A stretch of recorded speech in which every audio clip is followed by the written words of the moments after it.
Hello everyone, welcome to classroom where learning is fun. आज हम लोग देखेंगे कि why is the weight of an object at a high altitude less than its weight at the sea level, और या इसको basically Newton's universal law of gravitation भी बोलते हैं. ठीक है, तो अगर हम एक एग्जांपल ले लें, एग्जांपल से समझते हैं. ठीक है, अगर ये अर्थ है, ठीक है, ये अर्थ है, इसको थोड़ा ठीक कर लेता हूँ. ठीक है, अगर ये अर्थ है, ठीक है, और ये अर्थ का सेंटर है, तो यहाँ से यहाँ क्या हो गया. ठीक है, यहाँ से यहाँ क्या हो गया, उसका अर्थ का रेडियस हो गया. राइट, सपोज यहाँ मैं या कोई अर्थ के सरफेस पे खड़ा है. Right, correct. सो बेसिकली क्या होगा यहाँ पर. ठीक है, यहाँ पर एक फोर्स लगेगा, ग्रेविटेशनल फोर्स, जो मुझे नीचे पुल करेगा. Correct, right.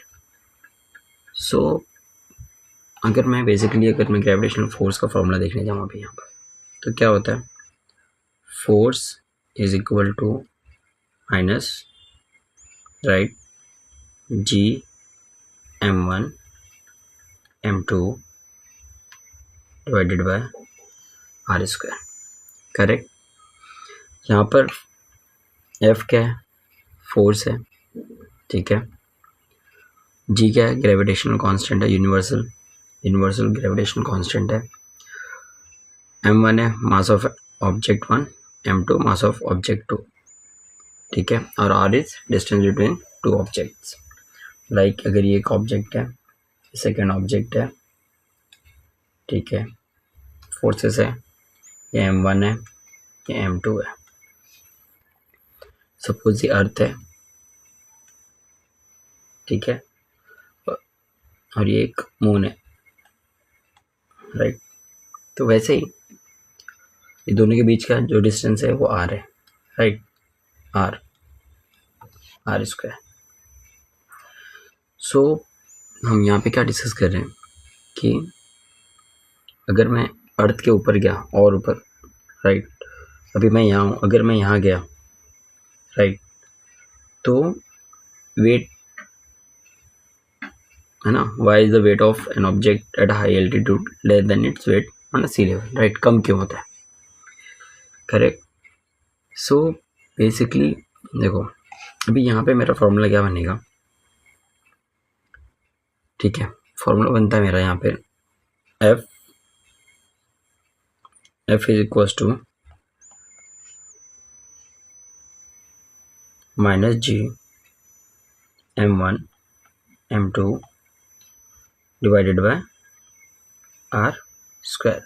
Correct.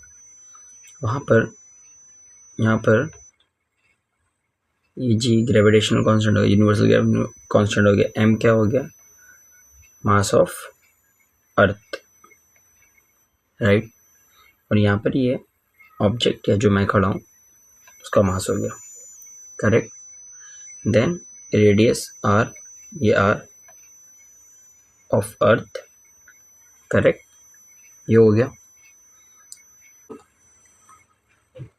F equal to, मैं माइनस m बाहर ले लूँगा.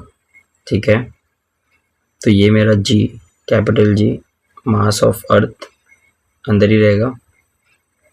ठीक है, then R square of earth, radius of earth, ये हो गया. ये बेसिकली क्या है मेरा, बताओ. ये बेसिकली मेरा है mg.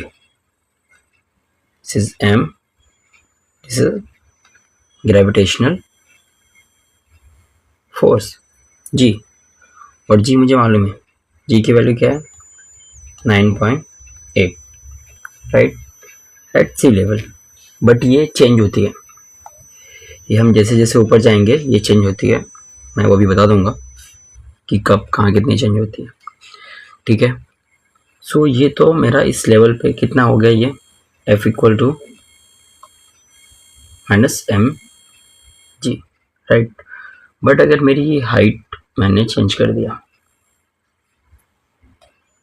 ठीक है, मैंने ये हाइट चेंज कर, अब मेरी हाइट हो गई इतनी, मैंने h से बढ़ा दिया इसको, राइट। तो ये क्या हो जाएगा अब, f इक्वल्स टू, अगर मैं इसको ले लूँ, f equal to minus G m1 mass of earth mass